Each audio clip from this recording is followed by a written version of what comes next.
Pourquoi je soutiens Tshisekedi? Il ne faut pas me poser cette question pour la répondre au thé. Yo pose soutenir Moïse Katumbi, pas soutenir rien. Très bien. Il faut que ça va congolais que tant que tu as 287 millions de dollars, il y a peuple congolais. Au Salaki n'a rien nini parce que Bukangalo nous a alité. Non, nous ne pouvons pas attendre ces années-là pour être beaucoup de faire mandat pour la constitution. Donc, il y a un vrai pasteur à Congo, il y a Fachi. Berger, il y a Nganga, il y a avant Léopold Betama, il faut qu'il y ait Nganga. Parce qu'il a le pouvoir ancestral reconnu par la constitution.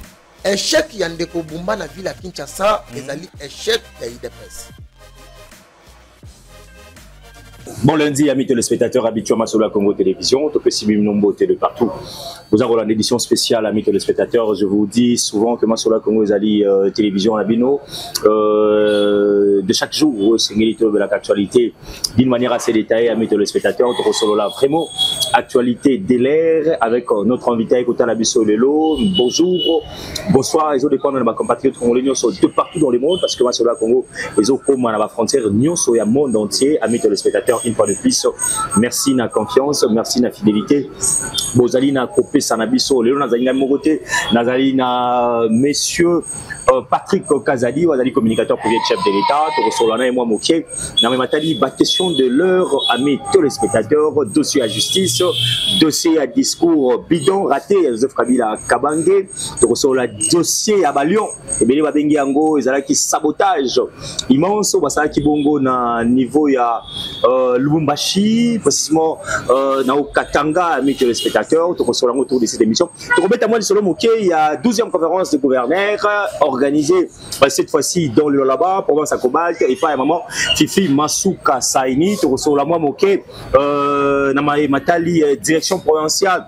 Il y a le Lolaba, il y a un petit fraude, amis téléspectateurs, parce que moi, je vais inviter au ami de l'Oise, le père fondateur, il y a force du progrès, na province, il y a le Lolaba, Torosola, parce que, à l'ébi dossier, on a moi, Malamu Mingi, l'objet qui était, Tozala Kibongo, na maman, Waban Tubote, maman Nathalie Azizabounana, Torosola, Masolo, Kibongo, journée mondiale pour l'Afrique, amis téléspectateurs. On ne manquera pas dans bâtiment sur Wazoweb Sanabiso que Moïse Mboui, gouvernement d'union nationale. Est-ce que Julie Tetolo Katsumino sera toujours à la tête? Il y a gouvernement d'union nationale. Restez branchés, scotchés, amis téléspectateurs. Patrick Kazali, soyez le bienvenu. Bon lundi et puis début à semaine là. Le plaisir est partagé. On est toujours na etando nayo et que ouais zali ko ça la baisse les lots na ba chaîne ils ça la valeur il y a communication congolaise les lots aux a parmi aux a suivi partout. Le plaisir est pour nous pour les qualifier sous les lots ndenge kaka to mesana pour les parce que zali kaka espace oyo itaka biso na confort nyo se sengeli. Très bien. Okay. Merci à Patrick Kazadi na lobby awa ba sujet za moi ebele to simba ta 3 minutes à 3 minutes na sujet nyo so auto lobby question à liboso tozo banda na Matali sortie médiatique ngala zo bengo personnellement donc la mopandi sango sortie médiatique raté yandeko Joseph Kabila Kabange lelo azali citoyen comme tout autre citoyen ba militaire na isaki na Kolongwa. Votre réaction est à chaud, le discours nae, balobi discours moko o epesi panique na bino bataille de peste, discours moko o epesi bino agitation, discours moko o epesi bino devoir à domicile parce que vous avez senti cette charisme à Joseph Kabila, vous avez compris la matière, Joseph Kabila a décrypté autour il y a discours nae wana. Votre réaction est chaud en 3 minutes, il y a moi d'autres comptes na sujet wasu. Donc réaction dans ya liboso vis-à-vis il discours bidon, il y a Ndeko Joseph Kabila sénateur avis de chi vis-à-vis à comportement na ye ezali logique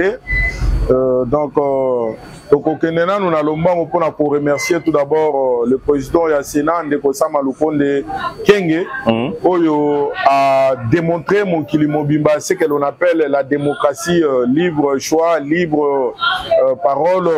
Il y a coupé ça, sénateur. Donc, liberté na bango, il y a voter pour battre la paix, pour se prononcer sur l'adversaire nyonso ya mboka oyo ezalaki bazalaki na kati ya kobundisa mboka depuis kala toyebaki bango te, mais grâce à mon mboka Félix Antoine Tshisekedi Tshilombo, lelo nous avons compris tous et tout le monde que nos prédateurs ya mboka bazalaki bato ba déjà ki mboka na passé. C'est grâce à Félix Tshisekedi ndenga yebisaki biso de nyoma que non mutu akosala ka bitumba na mboka oyo ezali ndeko Joseph Kabila wa azalaki ancien président. Bato bamonaki yango lokolo ezalaki maseki, mais au fur et à mesure, et puis comme on dit toujours, donner le temps au temps, tant c'est le maître de tout. Les autres ont découvert que non, l'adversaire, Yambo Kanabiso Mouné, les Alaï Kabila, Oya Kokaki, Nakozombo, Kokabana Maboko, Yaba Rwandais. Alors, sous masqué, et puis voilà ma chaîne, les lois Abimini Banda. Nous disons tout d'abord merci au chef de l'État, parce que c'est un homme de parole. Vis-à-vis que Nyoso, Yalobaki, Nathan Wakalabato, Banaï, Kolobaki, non, comment c'est qu'il ne travaille pas, il est en train de parler que sous Kabila, Bamonagi Lokola, Azo Salaba chantage, et pourtant qu'il parlait des choses vraies. C'est pour ça que moi j'ai toujours appelé à Tshisekedi, c'est un prophète de la nation, parce que tout ce qu'il a dit, c'est ce que nous sommes en train de voir et nous sommes en train aussi de palper. Nous le disions merci et nous l'encourageons. Il y a toujours nos petits wana, il y a dénoncer, il y a courage wana. Étant qu'un révolutionnaire, il y a de père et de mère, nous le disions vraiment un énorme merci. Et nous disons aussi merci à Dieu, parce que Dieu, la Bible, toujours, c'est le soir qui détermine nos origines. Si on le vise, on a visé vraiment nos origines, on a vite compris que Kabila n'était pas congolais vis-à-vis de ce qui se passe maintenant là avec lui. C'est pour ça que Lobaki que non Congo et Sengeli ezala ya ba congolais car Congo ezali ya ko boutikete to ya ko tekate to bimisi lelo Rwandais Kabila libanda ya makambu nyonso etali comment politique ya Congo. Ça tout d'abord c'est quelque chose oyo ngai na kokende na ko remercier ndeko Sama Kenge o batebele bandima kite ke Sama akokaki ko permettre eloko wana le kandeba wana ko lobake Sama za de mèche. Mais moi je disais toujours aux gens, Sama c'est un homme d'État, Sama c'est pas seulement un politicien, c'est un homme d'État. Il a vraiment prouvé au monde na na session il y a Sénat où ezalaki spécial, historique, au lelo mukili mobimba et découvrir que non, la démocratie existe vraie et réelle au sein de la RDC. Très bien. Merci na ndeko Patrick Kazadi. To changer chapitre moi moké ko le balikambo etali apparition ya baliomba balé tomoni kuna na Okatanga ebele babengi yango ezali sabotage bien que bazali maîtriser grâce à docteur Moko tomoni wana bazali moko ya Monganga ou sonaka ba nimo za la sauvage za la domestique. Quelle est votre réaction ba tubele ba neko bingango déjà ezali sabotage ko baza ko luka ko sala pona régime ya Félix Antoine Tshisekedi Tshilombo? Non, mais mopanzi sango na kotala ba mefe nyonso wana ekoleka mopanzi wana ya côté na biso ya Katanga to pe na ba côté na biso ya Grand Katanga, c'est pour prouver au monde que non Kabila n'était pas congolais avec toute ba troupe na bango nyonso wana ke bazaki ba congolais te, parce que muto azali kongomani okoki kolinga jamais ko livrer ba nyama ya mabe o eliaka batu ko ebima libanda ya mokili po ekokana ko semer ba désolation so pe ba trouble au sein ya mboka omona ba nyama wana ko bima bongo na ba esika wapi bazalaka donc héberger et yango muto ezotalisa biso ke batu wana bazali na mitema ya batu te nde lolenge wapi boye pe ozomona lelo bazwi ba Rwandais po bakokana koboma ko violer pe kosala nyonso bakosala lelo pona ko détruire mboka pe ko luka ko sala oto bengi balkanisation oyo kotikala ko simba te, parce que toza déjà na ba pacte to signa na ba milimo ya Congo pona ko lobake Congo ko zala un est indivisible et loba kutu papa soit disant papa na ye moko adoptif Kabila le père ou atika kibiso ke Congo ko tikala ko kabwana te ndenge wapi to ko tambola obe na lolenge wana ba kongomani nyonso pona ko demeurer ensemble baluba ba Swahili ba Congo batu nyonso bazo constituer Congo po Congo et tikala kozala toujours bomoko. C'est pour ça au moni boeto koloba que nyonso bakosala na pona ko kabola mboka oyo bien pona ko tia trouble na mboka oyo kozala ni le sens de fait vis-à-vis aussi que la personne qui est à la tête du pays aujourd'hui c'est un Josué, l'homme que Dieu avait envoyé na mboka oyo pona ko libérer mboka oyo pona ko lakisa biso munguna nani mwana mboka nani omona lelo banyama babimi kuna ndenge to komona bango ndeko mopanzi Sango Moïse le DG ya Congo Masolo TV elingi ko lakisa mbala moko keno tozaki diriger epa ya bato bazalaki bana mboka te, parce que tata koki ko linga jamais pasi ya mwana na ye na banza yo moko zaka na bana na ndako tala soki mwana azangi eloko ya kolia ndenge mwana azalaka ntango azolela soki oza na makoki te oyokaka motema lolenge ndenge nini pasi wana oyokaka ntango ozomona ke mwana akolela parceke azangi ya kolia nde pasi wana mpe soki ya solo ndeko Kabila azalaki mokongomani akokaki jamais kopermettre kobimisa banyama wana na zamba po balia bakatange soi-disant bandeko na ye oyo alobaka ke non ce sont nani ses frères. C'est aussi l'occasion ya bandeko na biso ya Grand Katanga bayeba ke ce n'est pas leur frère parce que awuti ko livrer banyama ya mabe po bazala na kati ya batu nyama vandaka na batu te nyama wana za sauvage mais ye atie na kati ya mokili ya batu nana atie na mokili ya batu c'est Kabila Kabila na bisi balion oui balion wana bauti kashamata eza copie na bango na ba Moïse Katumbi tellement baza ba étranger vis-à-vis que non Kabila awuti ko sala discours na ye raté bidon amoni ke ba kongomani balandi discours wana te discours ezaki a coïnciter population congolaise à la haine pour la population congolaise baboma na bango na bango population congolaise a se révolté et pas yande kona bango Félix Antoine Tshisekedi Tshilombo moko tombolo moi mai wakaninda onga bengaka toujours la politique du moment la politique makandaka bobi oyo lelo opposition et ebi place à côté le matin et ebi place ya kola le laté bango to bakomi mbeya mbeya c'est pour ça tozo tsenga na bakongomani nyonso bisika wapi bazali na ko se retrouver to bazali na kati ya kosangana batikala sima ya mokonzi ya mboka bazali Félix Antoine Tshisekedi Tshilombo mwana mboka o lelo apesi Congo Valeur mwana mboka lelo atomboli drapeau ya Congo partout dans le monde c'est le monde qui parle aujourd'hui il y a RDC RDC oyo ya polimwa na base standard international. Merci à Patrick Kazadi tolongwa na chapitre wana ya maimatali apparition ya Balion na pleine ville amis téléspectateurs tout sur la moi mukeli kamotali sorti à gouvernement d'union nationale batu balembi kozela yango lokwa koya Jésus Christ de Nazareth ils na ba compatriotes congolais ebele bali ko senga flèche aller sans retour ya maman Judith Tuluka Tumino na tête il y a gouvernement d'union nationale parce que elle a prouvé l'incompétence notoire au Azali Nango pona ko kama mboka na kopesa yo malobebele te pour continuer avec maloba wana okoloba na kombo ya maman Judith Tumima ba compatriotes congolais bazolo bebele ba communicateur à chef ce n'est pas les compatriotes congolais qui sont ce n'est pas les compatriotes congolais oyo ba koloba biloko wana parce que Judith Tumima azali les seuls mois si oyo ayena mutu ya mboka oyo lelo oyo a maîtriser économie ya mboka oyo a maîtriser taux de change ya mboka oyo ezali contraire na ba gouverneur donani ba ministre ou bien ba premier ministre tout ba utaki koleka ou bien ba utaki kokamba mboka na biso oyo esika wapinga na otovandi awa oyoka koloba ke maman Judith Tumima aza incompétente c'est juste mutema mabe ne eloko tobengaka pe lisusu la sous-estimation ya genre. Très bien. Aujourd'hui, on a à la tête une femme brave, une femme qui ne reste pas sur place depuis la vue poste wana ya premier ministre. Elle est la seule femme où a télémi on a ko tambola na makanisi pe ko tambola na eloko tobenga na français vision ya mokonzi ya mboka ya congolais telema ko mboka elingi ekende na maboko ya bapaya.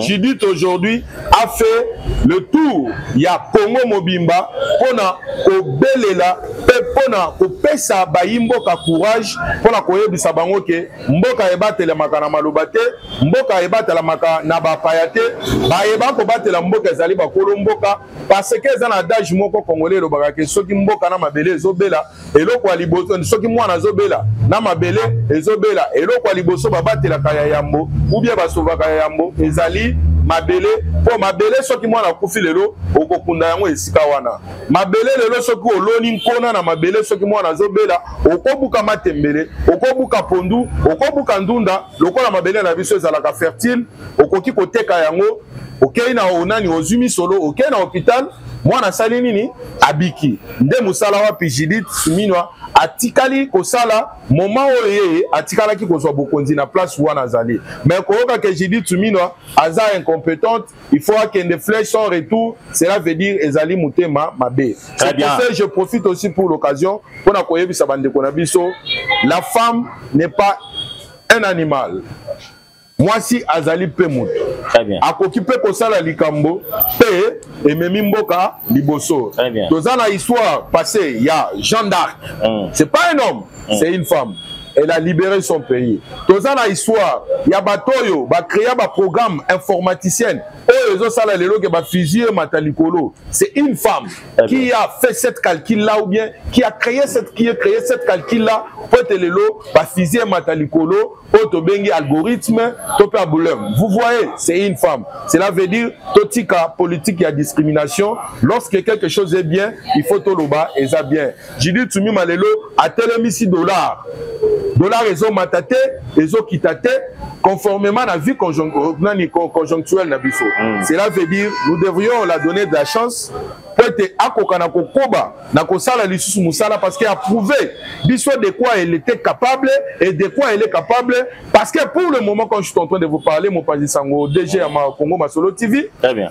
Jidi Tsumima se retrouve au niveau, il y a comment au Kasaï pour prêcher l'unité des Bandundu, des Bakongo, des Baswahili, de tout ce qui nous réunit. Il y a un peu Kobo Sanate, Babo Kilo Nangaï, Banani, Bamongo, Équateur, tout ça. Elle est en train de prêcher l'unité. Tout ça, ce sont de bonnes choses. Il fallait toi encourager Mama Wana parce qu'elle est l'exemple à suivre. Le Lengena Mama Kaikwamba Azali, ministre des Affaires étrangères, merci Namwana Congo, amis téléspectateurs. Je pense qu'il faut qu'on renchérir.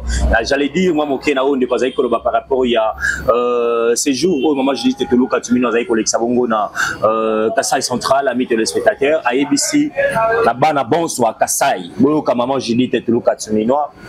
Ba promesse nyonso ba projet au nyonso chef de l'état le baki na bino ezalité ba projet à long terme ba projet mansoana réalisation nango e bandi ndenge nga na kiti. Comme je suis chef-ten du gouvernement Judith Tuluka Tuminoa, ngai moko premier ministre na komiawa boye ba ete ezai susu ba promesse était au tata mokonza saki na bino donc bande ko akasai boye ba ete cette dame selon les informations ce qui a se jeté na eloko moko ce qui a lancé à beti coup ya eloko moko continuité ya makamwana et kendaka toujours na les mêmes amis téléspectateurs ndenge tout le monde rappelle basi mosusu na monde pourquoi pas la République démocratique du Congo chapeau bas la première ministre moi Judith Tuluka Tuminoa incessamment awa toko bimisela bino opposition. Je pense que na publié un mot ya mercredi opposition selon le journaliste de l'état d'investigation monsieur Moïse Mboui opposition à gouvernement d'union nationale ndenge kozala. Na kotalisa na bino amis téléspectateurs na kopanzango na ba médias PBL pour comprendre que le chef de l'état prenne ça en considération. Et là travail des titans oyonga il a vu Tomingi Mokonzi Mboka pour travailler sur ça. J'ai lu Ezali ba dossier ya moko na moko. Je lis les actions patriotiques ya moko na moko ya bato o na chewana na kati ya proposition na bengi yango ya gouvernement d'union nationale selon le journaliste de l'état d'investigation de Moïse Mboui. Mercredi na relaxation na ba kongomani nyonso et je vais publier ça pour komona yango partout dans le monde et kotambola amis téléspectateurs. On va changer un peu de chapitre. To le Sikol Kamutali 12e conférence du gouverneur ils ont à organiser bongo na province ya Loraba mokolo ya le 10 et le 12 na saki na bino été Masolo ya Congo télévision et kozala wana pour cette couverture médiatique amis téléspectateurs mais maman Fichu Masuka alali sikoyo cible ya bato nyonso bato baza na kati ya listing te bato Masuka azui bango en charge te des bateaux balukisi ko ba ko salir réputation Fichu Masuka tokoyoka o ezali makanisi pe ya ndeko na biso Patrick Kazali vis-à-vis ya 12e conférence de gouverneur au tata mokonzi ekolo Félix Antoine Tshisekedi Tshilombo akozala na lolaba je pense déjà mokolo ya 9 parce que Milou le Zoba dans les 10 kino le 12 votre mot ya chaud parce que tout le monde qui négocie ça entretien à biso. Non, je tiens tout d'abord à remercier madame Fifi Masuka la femme Oyo Azali nakati ya ko prouver lelo parmi ba gouverneur rebellé compétence naie. Très bien. Moi si Oyo lelo a commis ici là ba dorado vis-à-vis ya ba mobilisation ya ba recette il y a ba comment il y a ba entreprise minier Oyo et copé ça ba taxe nango. Alors, il y a un misolo wana te mais azozo misala misolo wana akotia ngona disposition ya kotonga province naie pour province naie za la exemplaire parce que province naie za la province phare. Très bien.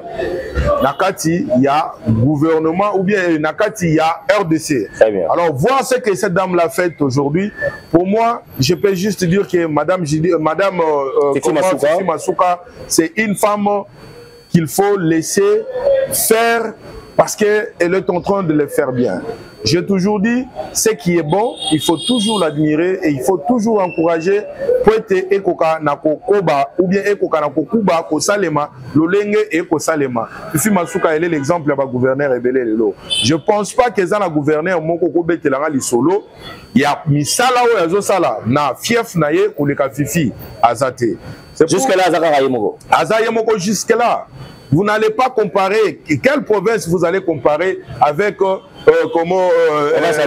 Alolaba? Exactement. Fifi Lelo à travers LMC, tout le monde a voie maritime naie, ba conteneur, ba bateau ya mine ne ko ya ezoya na ba matériel et ko pe sape bana mboka wana moi espace ya ko moi musala.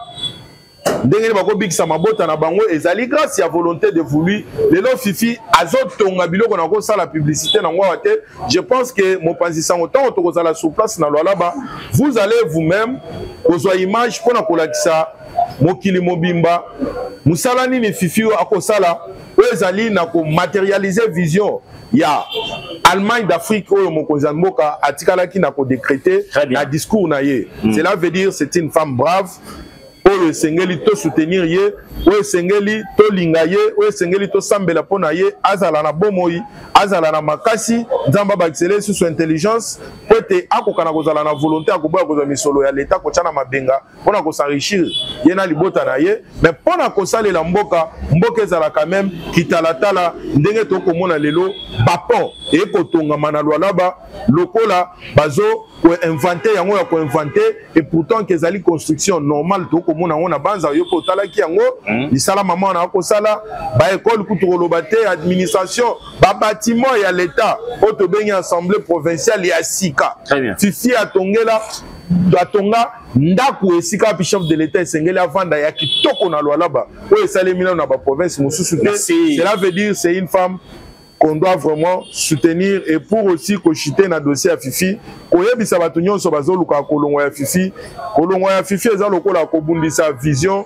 ya mokonzi mboka na Lualaba parce que elle est la première fille qui demeure et qui reste toujours fidèle na vision il y a chef de l'État. Très bien. Dans le même chapitre, amis téléspectateurs, on va essayer de parler d'Ali direction provinciale et antifraude là-bas, qui est dirigé, chapeauté maintenant un technicien, Monsieur Trésor Mayamba, un homme intégré, un homme expérimenté, un homme qui a compris les quatre coins. Il y a antifraude, il y a direction provinciale là-bas. Votre réaction en chaud parce que moi, Masuka, Azanlaki, Moto Oyo, il y a confiance, Moto Oyo, de surcroît, Moto Oyo, il y a capacité managériale, intellectuelle, au Batobele Bayaki, aux directions antifraude, alors là, Bézaya Kokufa, aux directions mafia et Koti, détournement. Mais c'est quand depuis Fifi Masuka, à Tien de Trésor Mahamba, na tête, il y a antifraude. Quels sont les échos, ma solo, activité, aux Akoro Kadeloin, parce que tous les gens sur place, nayo, de commettre à tour, mais si Kanyon sont, installation antifraude, alors là, ils allaient pour que tout là qui ça, là-bas, compatriote congolais, Moussala, Oyo et Lengue, surtout, il faut signaler, c'est un jeune, où il y a Kangi Mato, il y a Boy, il y a détournement ou corruption, Nanzela Naïa antifraude, monsieur Patrick Kazadi, votre réaction à chaud? Non, mais il y a des gens ceux qui antifraude, les lots, qui biloko ya mabe ko de kaka lisusu mingité.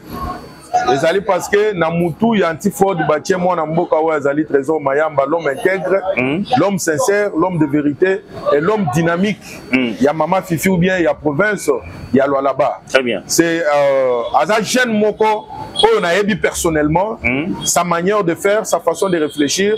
Je pense que les choix faits sur Trésor Mayamba, ezala qui choix moko ezaki justifié et puis choix justiciable. Vous comprenez? Très bien. Cela veut dire bateau nyonso lelo ba koloba mabe na kombo ya Mayamba, moi je peux dire ezali juste kaka jalousie parce que ba moni ke bisika wapi ba bandai kokotela ba mbongo na bango na ndenga mabe et kangami na nzela ya ndeko Trésor Mayamba o azali congolais de père et de mère o azali na ko travailler na vision il y a gouverneur il y a Lualaba ou azali na kati ya ko travailler tout d'abord la vision ya gouvernement central ou ezali dirigé par Judith Suminwa ou ezali chapeauté par le président Félix Antoine Tshisekedi. Très bien.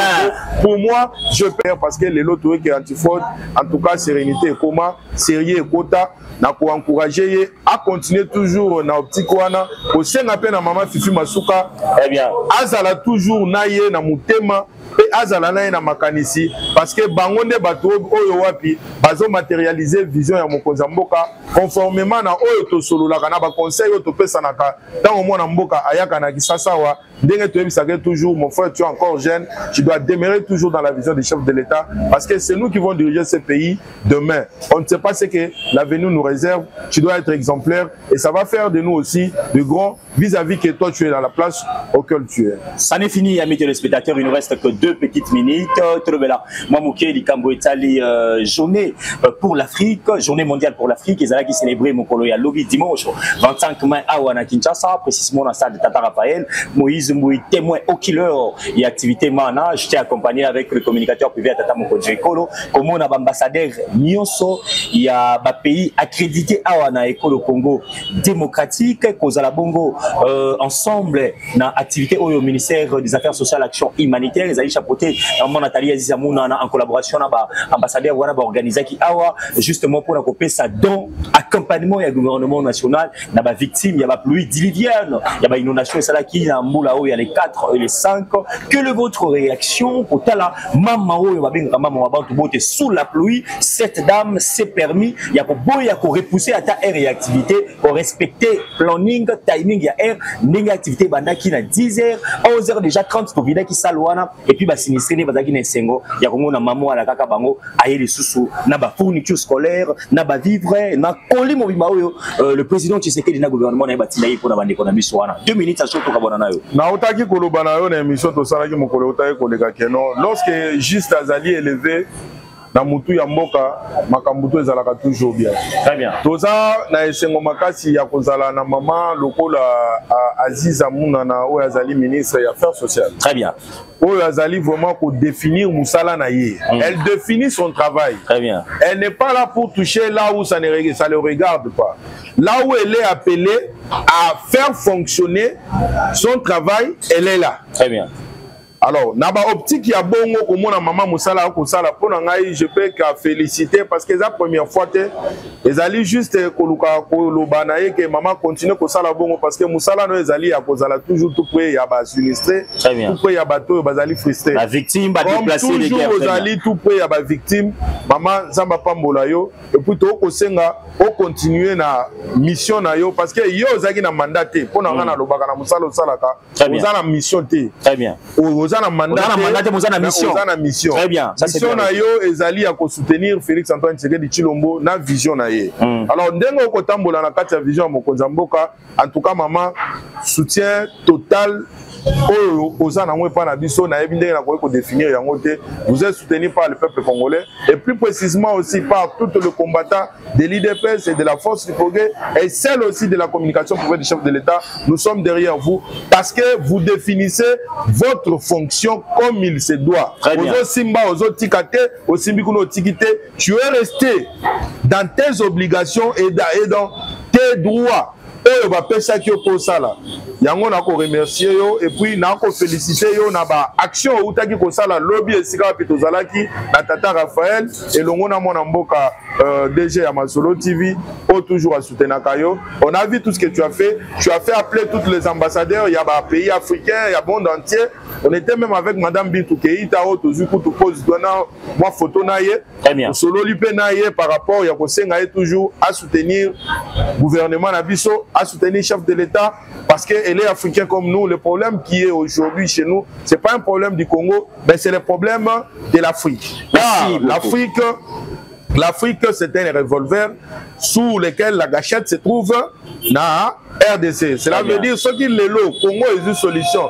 Ce qui est le Congo est une kimia. Ce qui est le Congo va terrasser à miner les tongami. Ce qui est le Congolais, maïnaye ezali nettoyer na moment esengeli kozala nettoyer tout le temps to kozala sous na problème ya ba sinistré te moto ko vendre pa na ye vie na ye ko changer te et ko beba te kasi akolanda chemin na ye lolenge nini ako vivre yango na kati ya mboka na ye ndenge balobaka toujours on est mieux chez soi. Alors pour être mieux chez soi, ça demande d'avoir des gens qui ont le cœur comme madame Aziza Mounana oyo azali toujours tout près ya population na ye pona ko partager na bango mawa pona ko sambela na bango elongo pe pona ko de la Nzambe akokana ko instaurer kimia na kati ya mboka na biso parce que kimia nde etongaka kimia nde salaka ke mboka ekende liboso te pe kosenga na mokonzi ya mboka mama ya boye fo bakisele mandat parce que onga na moni mama azosala azopema te bazaka na balinye moko lokola ba Wagner Kaikwamba baza ministre affaires étrangères ba mama Judith Tuluka Suminwa. Très bien. Donc baza na optique moko mama oyo batela ye pe batela pe gouverneur na biso oyo ya sika oyo toche Daniel Bumba Lubaki oyo azosala musala na vision na yo malgré batu bayebi te na biso toyebi oyo ezosalema na katika na kati ya na police musala ezosalema. En tout cas Daniel Bumba ozalaki wapi falo ozala takala. Bravo Namwana Congo, Doudou Famba, Liboké, l'argentier de la République, amis téléspectateurs. Libotaï, très bien. On a bien accueilli Liboké parce que Azan m'a beaucoup et à Mosolo et Congo démocratique pas que j'ai un mais déjà il y a plus de remerciements s'il vous plaît, journaliste. Bravo Naye, pourquoi? Parce que ce monsieur a compris que Nazali ministre infrastructure Nazali gouverneur et à ville Nazali non DG à OVD, mais Ndeko Doudou Famba s'est permis amis téléspectateurs de descendre sur le terrain parce qu'il a compris que ce qui a tiki Kinshasa c'est moi Mbongo et Bimi la trésor est belé Doudou Famba ministre en place il y a finance Abimisi mais à comprendre que Misale qui est dans l'intérieur c'est monsieur Misale Salimate. Bravo à Doudou Famba, vous avez compris ce que nous les Kino nous avons compris et la ville est mal gérée. Kinshasa et ça là et l'autre côté Kinshasa bandela to yebite a on a wakading totuna te Misale stopa nango. Bravo à Gentiningo Bilambaka to Monica Bamba au 24 mois 2 ans pour le conseil de Kabamba. Merci à Doudou Famba, chef de l'État. Je pense que dans le conseil des ministres, il y a vendredi Doudou Famba ko yebiso ba vérité ndenge akuti. Bravo na bana oyo ya nzela tourisme et nzela mai bo yebisi Doudou Famba vérité. Soki papa au tingi Kinshasa, aux ministre de finance Kinshasa ko limwa jour mo to la boye bata Kinshasa puto za raisu.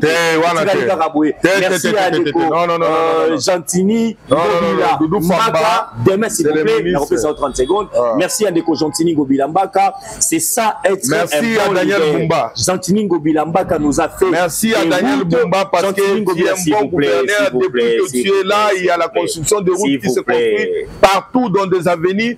Partout, on est en train de voir des bétons donc qui sont de principe, je peux dire, principal, mais béton. Toi, tu construis pas Banzela ou Ezana volume Yamike dans 2 mois. Mais toi, tu bétonnes. Ah, Daniel Bumba béton. En tout cas, chef de l'État, merci.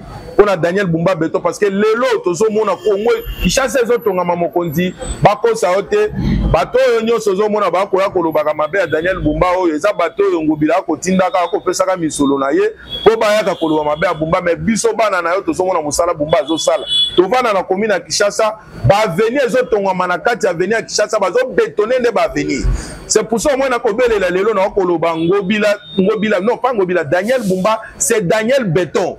Parce qu'il bétonne, lui ne construit pas des routes ou des chemins. Lui, il bétonne des routes pour la éthique à la libéra. C'est pour cette scène qui m'adversaire, il y a Daniel Bumba, donner Daniel Bumba le temps, car le meilleur est futur et c'est tout près ici. Bakota Monana Banzela, on a Bazarana Mituka. Quand Denge Bakoya Bakolo Baka, oh Daniel Bumba, Salibo, Azoko Kate, Denge Peton, Bakulukabata Monana Banzela, Tokosenga Bango Bazora téléphone à Bango, Yabasandora, Bazana, Bafilmaka, voilà qu'on a ça, Mukilipe, que non, Talamuto Fingaka, Tokomota Monana Banzela bien. Très bien. Merci amis téléspectateurs, c'est notre invité à côté aux alako débatteurs Nabisoté. Merci Nabana Congo. Merci je disais l'ancien patron de la ville province à Kinshasa, moi na Congo Gentini Ngobilambaka, Mokolo ya le 28 donc mercredi amis téléspectateurs, donc aux ala à hôtel Moko de la place pour célébrer anniversaire les sous la parti politique on a ACP parti cher jusqu'à la preuve du contraire, ils allaient accompagner valablement le chef de l'État Félix Antoine Tshisekedi Tshilombo sans condition amis téléspectateurs, peu importe où nyonso bakou ba bacage ba complot passant contre le sénateur Gentini Gobilambaka, mais l'homme a dit je reste derrière le chef de l'État, je vais soutenir sa vision lobby kuna et cause à la meilleure na bandiete Burolanda retransmission en direct wana il y a anniversaire il y a parti ACP parti cher de Gentini Gobilambaka parce que abomisi mo bangé na discours oyo ba détracteur ya République ebele ba koyo kapé ba ko kamwa mingi. Est-ce que ça c'est Gentini Gobilambaka? Mais ce sera un discours qui va accompagner encore encore le chef de l'État. Ça sera un discours qui va montrer ma loyauté et fidélité à chef de l'État. Ça sera un discours qui va révéler la conscience du chef de l'État qui Jean-Tiningo Bilambaka mérite à son ministère. Il y a vice-primature parce que Adali l'homme fidèle, intègre la vision de Tata Mokonzi Ekolo. On va finir la président de la République, monsieur le président de la République. Si vous voulez matérialiser votre vision, gratuité et enseignement de base, monsieur le président, je ne suis pas mieux informé que vous, mais vous connaissez que la personne qui viendra pour achever, pour matérialiser, s'appelle Monsieur Willy Bakonga. Il y a des compatriotes congolais, qui ont charge, il y a accompagné vision, qui salvatrice, amis téléspectateurs. Il y a encore plus ou moins 8 millions, il y a des classes, grâce, il y a président Tshisekedi, et puis implication, il y a des Willy Bakonga, bien que mon soleil, il y a malam était à disposition, na ça qui est fort, plus de 8 millions d'enfants, qui sont d'école. Namona ba famille au papa Zaranaba na échelon, ceux qui 13 bana, mais ma coquille alité, grâce à la gratuité, attendez ça 10 bana, parce que pragmatisme, il y a des Willy Bakonga et Sengaki. Et je pense que le gouvernement de l'Union nationale, le chef de l'État écoutera la voix de la population. Il y a repris Sandeko Oyo, bateau en commandement pour le ministère Nabiso, d'enseignement de base primaire et secondaire. Merci à mon ami communicateur du chef. Merci d'abord à Congo Noso au Batali Biso. Ngai Nabino Tokutani prochainement avec d'autres invités pour analyser l'actualité de l'air. Je pense que aussi ici. Aussi, les sabons hôtel sans qui a félicité DG, il y a OV2. Très bien. Auto Bengi na Kombo, il y a Tumbachike, la papa Victor. Oyo ba salaki kabal ya mabe pona baluka ba ko isaye mais a démontré bango que non azali ko demeurer na vision ya chef de l'État et puis a bimisi moyibi na bango libanda na mutema mabe na bango oyo bazali nango oyo bazoluka ke mboka oyo elimwa na ko boya ko financer misala oyo esengeli OVD et matérialiser na kati ya mboka na biso ya ko tonga ba route ko tonga ba terrasse ko na ko kana ko déboucher ba canal. Merci beaucoup en tout cas DG à OVD pour la défense de l'Assemblée nationale. Nous sommes de cœur avec toi. Tous les Sénats Mokonzamboka, DG Aboye, Abaxela mandat. Et sans aussi oublier aussi les DG, il y a UBA Bank. On a Pessimbote en passant à côté de Kombo na été. Oui, il y a à boire et à manger. Il y a à boire et à manger. On a parlé. Très bien. Merci beaucoup déjà. Il est toujours fidèle dans la vision à Mokonzamboka et toujours fidèle à soutenir ma vision. Oyo Mokonzi ako en action et puis yo kozalawana na sima pona ko financer na sima ya Mokonzi pour être mboko oyo ekoko na kokoma dorado donc Allemagne donc d'Afrique. Merci beaucoup Patrick Azali. Pourquoi je soutiens Tshisekedi? Il ne faut pas me poser cette question pour répondre au texte. Yo poso soutenir Moïse Katumbi, pas soutenir rien. Très bien. Il faut que ça va congolais que tant que tu as 287 millions de dollars, il y a peuple congolais. Au salaki na yango nini parce que Bukangalo nous alité. Nous ne pouvons pas attendre ces années-là pour être beaucoup de faire mandat pour la constitution. Donc dès que un vrai pasteur à Congo el bosso eza fachi. Berger li bosso ezaye. Nganga li bosso ezaye. Avant le parler beta match faut que ndaro luka yende nganga parce qu'il a le pouvoir ancestral reconnu par la constitution. Échec Yandeko Bumba na ville à Kinshasa, ezali échec ya IDPS.